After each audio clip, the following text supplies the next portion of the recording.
Good morning, Tigers.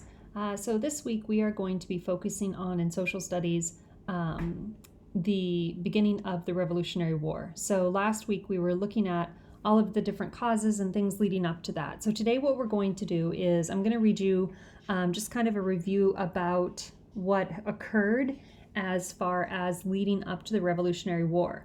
And then I'm going to give you an assignment that you can start working on today, and it will be due tomorrow. So you've got 2 days to complete this assignment.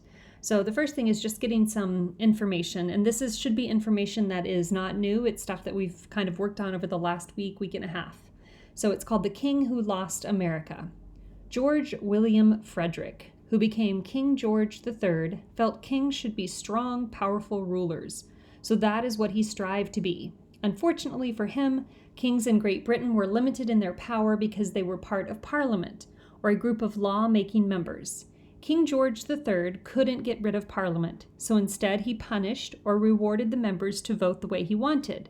This caused problems with the members, and many resigned during the reign of King George III. Like a strict father, George controlled the colonies as though they were his children. He felt that the purpose of the colonies was to bring wealth to Great Britain with their resources. King George III did not want to allow the colonies to make decisions about taxes and trading, especially when it could affect his fortune. The colonies, on the other hand, built their towns, markets, and businesses from the ground up. They didn't feel Parliament or King George III should be allowed to tell them with whom they could trade or how much in taxes they must pay to a country where they did not live. There weren't any members of Parliament who lived in the colonies. The colonists felt this was very unfair because they weren't being represented. When the Sugar Act was passed to help pay for the French and Indian War, colonists became angry. When the Stamp Act was passed, the colonists began protesting. No one was speaking for them in Parliament, so these types of laws continued to get passed and required taxes from colonists that they didn't want to pay. The colonists began to revolt. When King George III heard that the colonists were rebelling and even arming themselves, British troops were sent in and fighting broke out. The American Revolution began in 1775 and lasted for 8 years. The colonists successfully defeated Great Britain's rule. King George III could no longer control them. Back up here where it said the colonists began to revolt. Revolt means that they were trying to put an end to authority by rebelling in extreme ways. So let's take a look at some of the facts about these acts. Again, these were things that we looked at last week. Acts were laws that were passed by Parliament.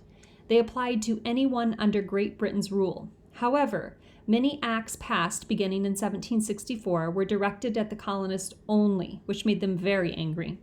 The 1764 Sugar Act was the first of many acts passed of which the colonists didn't have a say. It placed a tax on sugar, coffee, indigo, and wine.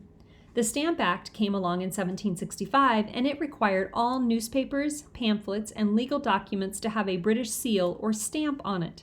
The colonists would have to pay for the seal to be on these papers. People in the colonies were outraged that they had to pay for things that had always been free. A group of men formed a secret society to work to fight the unfair taxes. They called themselves the Sons of Liberty. Due to all of the protesting from the colonists, King George and his parliament repealed or took away the Stamp Act in 1766. But just 1 year later, the Townshend Acts taxed all glass, paper, paint, oil, lead, and tea. This only fueled the colonists' anger more. The protests prompted British troops to move into Boston, where colonists had even become violent. After many complaints, Parliament began repealing taxes on the items in the Townshend Acts, but not on tea. In 1773, they passed another law, the Tea Act, which prohibited the colonists from buying tea from anyone except the British East India Company, and it lowered this company's tea price below all others. Parliament hoped it would convince the colonists to buy the low-priced tea. Then they would have to pay the tax from the Townshend Acts. Instead, the furious colonists boycotted tea and refused to unload it from the ships, and they even threw it into the Boston harbor. This act of rebellion prompted the passing of the coercive acts called the Intolerable Acts by the colonists. These acts closed Boston port until the cost of the destroyed tea had been repaid. It allowed British troops to live in homes, called the Quartering Act. The coercive acts also banned town meetings without approval from the royal governor.